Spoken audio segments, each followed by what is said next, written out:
Balik lagi di Julian Educraft, oke? Oke, masih hashtag di rumah saja. Oke, belajar dari rumah, bekerja dari rumah. Makanya hari ini saya coba ngajar lagi. Oke? Pelajaran hari ini kemarin untuk masih melanjutkan yang materi SMP kelas 1 ya. Ini materinya kemarin saya janji buat nerusin yang aritmatika sosial ya. Oke. Nah, sebelumnya saya udah bahas tentang perbandingan ya. Kalian bisa cari di YouTube channel saya ya. Nanti atau enggak saya kasih linknya di kolom deskripsi untuk yang materi perbandingan biar kalian tahu bahwa aritmatika sosial juga ternyata bisa digunakan rumus perbandingan. Oke? Di sini akan saya bahas ya.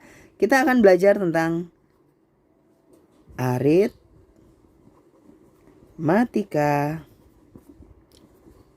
sosial. Oke. Aritmatika sosial ini adalah kalau bahasa awamnya dagang, bisnis gitu ya, atau jual beli ya. Kita semua pasti pernah menghadapi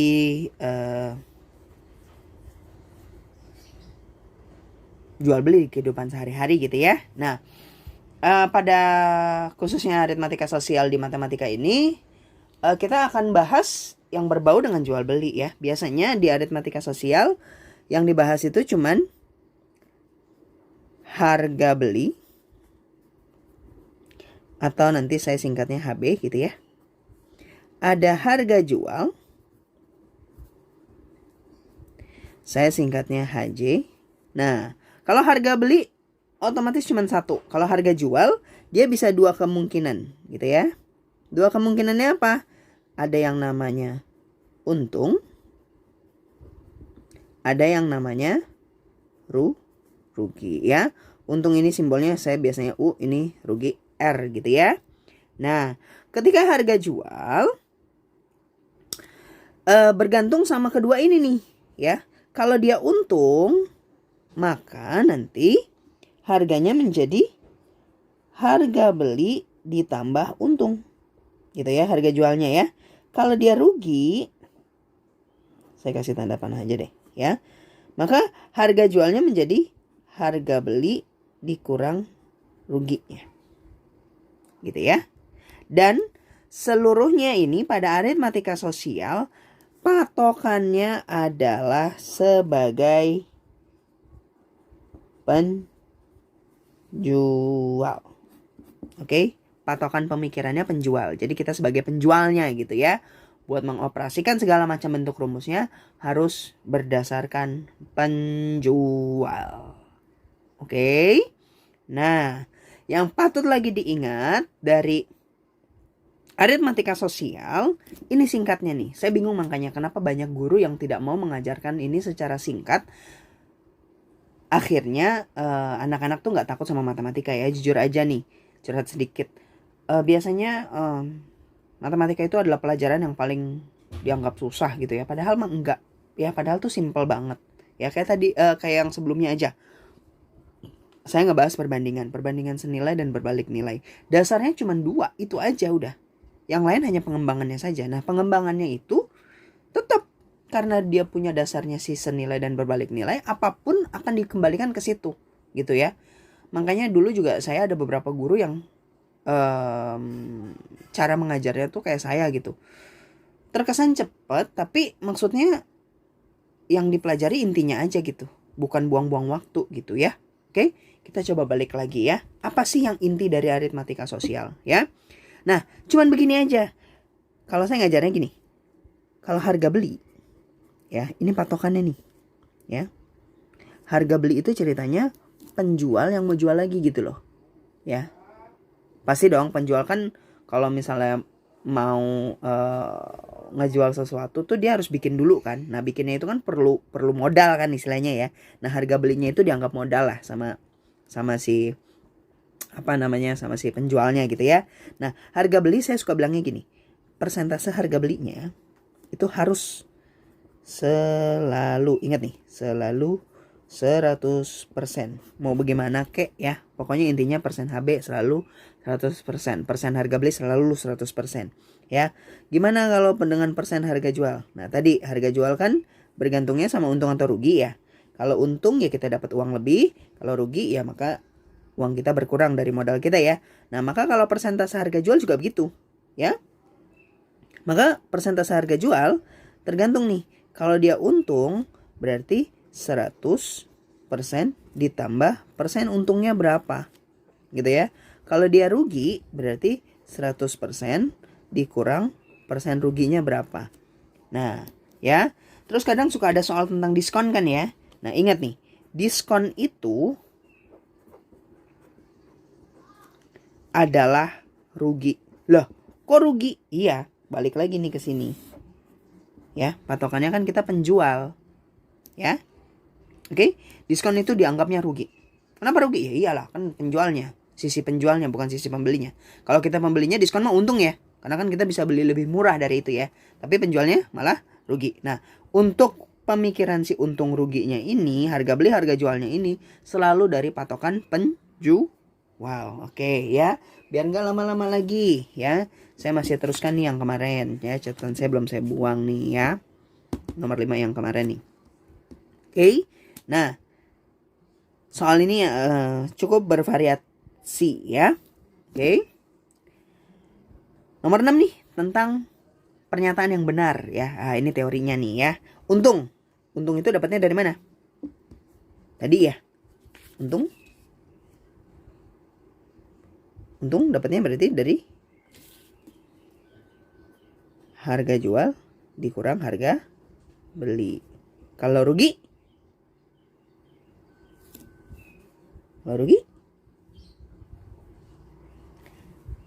Terbalik. Harga beli dikurang harga jual. Karena dia rugi. Kalau harga pembelian, harga beli. Berarti harga jual bisa ditambah untung atau harga jual dikurang rugi ya. Kalau harga jual bisa terbalik ya. Bisa harga beli tambah untung juga atau harga beli kurang ruginya. Oke, tinggal lihat aja mana pernyataan yang sesuai ya. Lanjut. Nomor 7.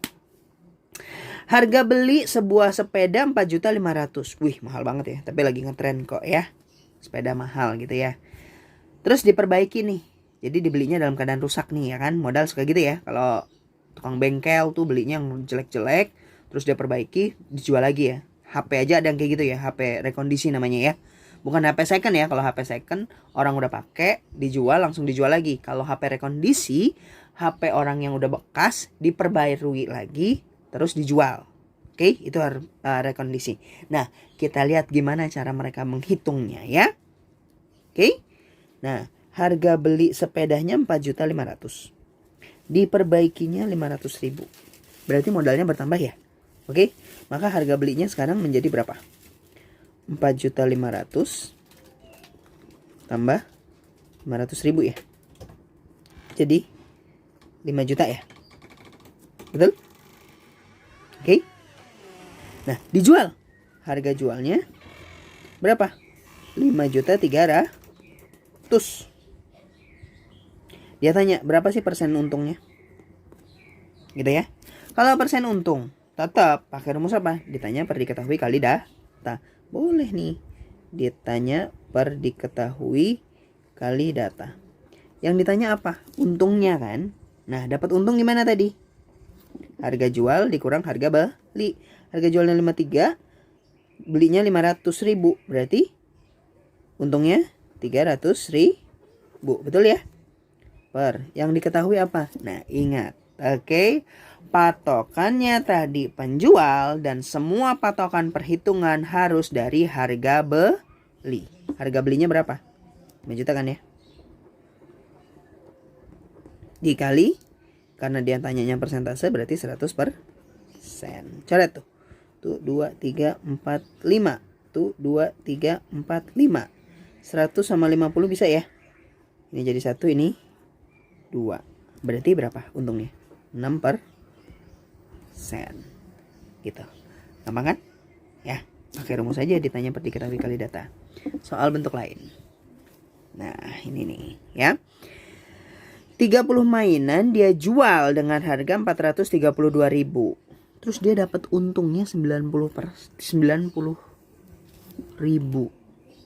Berapa harga beli? Yang datanya harga beli satuannya. Oke? Nih, yang jadi penting. Oke? Ini mah sebenarnya gampang, nggak usah pakai rumus ya. Ya. Jadi gini, dia kan punya jualnya 432.000. Ya kan? Dia tanya nih harga beli persatuannya nih, permainannya. Berapa? Nah, ini 30-nya jangan diapa-apain dulu. Oke? Maka tadi gimana cara harga beli? Cari harga beli. Harga jual dikurang untung ya? Oh, sorry nih. Harga beli itu harga jual dikurang untung ya. Tapi ini harga jual tambah rugi ya. Sorry ya. Harga jual dikurang untung. Harga jualnya berapa? 432. Untungnya 90.000. Udah dapat dong. Berapa? 43 kurang 9 34 ya. 342.000. Oke. Dia tanya berapa harga beli permainannya. Ya udah, mainannya kan ada 30, bagi aja 30. Ya, nolnya coret. 342 bagi 3. 3 bagi 3 1. 4 bagi 3 1, sisanya 1. 12 bagi 3 4. Nolnya ada berapa tuh? 2 ya. Maka permainannya 11.400. Oke? Gitu. Lanjut nomor 9. Nomor 9, harga jualnya 75.000. Harga jual baju nih. Wih, mahal juga ya. Persentase untungnya 25%. Berapa harga belinya? Nah, baru nih kita pakai ya. Tadi balik lagi ke teorinya. Persen harga beli selalu 100%. Persen harga jual tergantung. Kalau untung dia 100 tambah untungnya berapa. Kalau rugi 100 kurang ruginya berapa. Oke? Nah, dia bilang gini. Harga jual sebuah baju 75.000. Nah, itu udah dapat untung tuh 25%. Ya, berapa sih dia harga belinya? Maka caranya gimana? Kita pertama cari dulu persen harga beli. Persen harga beli mah nggak pernah berubah ya, selalu 100%. Nah, persen harga jual nih. Persen harga jual. Gimana tadi? Kan dia untung. Berarti persen harga jual itu harga jual kalau dia untung 100 tambah persen untungnya kan? Berarti 100 tambah persen untungnya berapa? 25. Jadi tambah 25. Jadi 125%. Terus cari harga belinya gimana? Ya udah, pakai rumus perbandingan. Karena yang dia tanya harga belinya, udah ditanya per diketahui kali data. Yang ditanya siapa? Harga beli. Ya udah, persen harga belinya berapa? 100%. Per yang diketahui siapa? Harga jual kan? Harga jualnya berapa? Persentasenya 125. Ini yang saya bilang nih. Ini atas sama bawah harus sama satuannya ya. Nggak boleh di bawahnya harganya nih. Ya. Tapi persentasenya kali 75.000 datanya ya. Oke. Nah, saya pisahin dulu sedikit. Bisa disederhanain ya. Mana? 75 sama 125 deh. Sama-sama bagi 25 ya.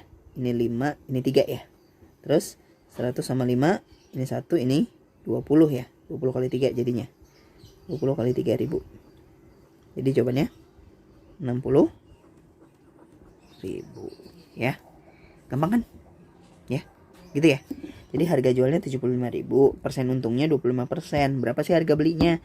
Ingat, kalau udah kayak begini, cari persentasenya dulu. Harga beli 100, harga jual tergantung. Kalau dia untung berarti ditambahin. Kalau dia rugi berarti dikurangin persen ruginya gitu ya. Kalau ini 100 tambah 25, 125. Harga belinya? Ya udah pakai rumus. Ditanya per diketahui kali data. Yang ditanya siapa? Harga beli. Berapa persen harga belinya? 100. Yang diketahui siapa? Oh, harga jual. Berapa persen harga jualnya? 125 kali datanya mana? Nih, harga jualnya 75.000 ya. Udah. Dicoret-coret, hasilnya dapat 60.000. Oke? Nah, nomor 10. Saya lanjutin di sini deh materinya ya. Bruto, neto, Tara. Bruto neto tara ya. Saya suka bilangnya gini deh. Pernah jajan ciki dong? Gitu ya. Nah, saya suka ngebandinginnya gini. Kalau dia bungkusnya, ini namanya tara. Oke. Kalau isinya, ini neto. Kalau ini semua ditambah, bungkus tambah isi, jadinya bruto. Oke, ini jadinya kotor. Berat kotor ya. Nah, paling di kondisi bruto neto tara ini yang agak suka lupa tuh anak-anak tara tuh ya. Tara biasanya disajikan dalam bentuk persentase. Persentara itu carinya gimana? Berarti persentaranya dikali dengan brutonya ya, bukan netonya ya. Karena kan tadi tara itu kan gabungan bruto itu kan gabungan antara tara sama neto. Tara sama neto ini kan nggak bergabung ya, berbeda kan, maka nggak bisa langsung dikalikan dengan neto, tapi harus kalikannya dengan bruto. Oke, contoh nih nomor 10. Oke. Ya. Nah, berat seluruhnya 200 kg. Berarti ini brutonya ya. Gitu ya. Taranya 2%. 2% dari mana? Dari bruto. Jadi ini 2% kali 200. Berarti 2/100 kali 200. Coret. Jadi 4 kg. Yang ditanya apa? Neto. Neto itu kan berat bersih, isinya doang. Berarti berat kotornya, brutonya dikurangin sama taranya kan. Berat bungkus sama isinya dikurangin bungkusnya. Jadi 200 dikurangin 4. Jadi 196 kg. Gampang ya? Oke. Saya rasa hari ini cukup sekian dulu pembahasannya. Jadi kemarin saya udah bahas tentang perbandingan. Terus hari ini saya bahas tentang aritmatika sosial dan juga bruto neto tara yang masih memang dalam satu gugus perbandingan gitu ya. Oke. Ditunggu lagi video selanjutnya. Jangan lupa like, comment, share, and subscribe. Yang pasti biar ngebantu kita membuat konten yang lebih bermanfaat daripada kalian menonton hal-hal yang kurang bermanfaat. Bukan yang lain gak bermanfaat ya, kurang bermanfaat. Seenggaknya video ini bisa kalian gunakan sebagai alat penunjang kalian dalam belajar sehari-hari. Oke? Terima kasih.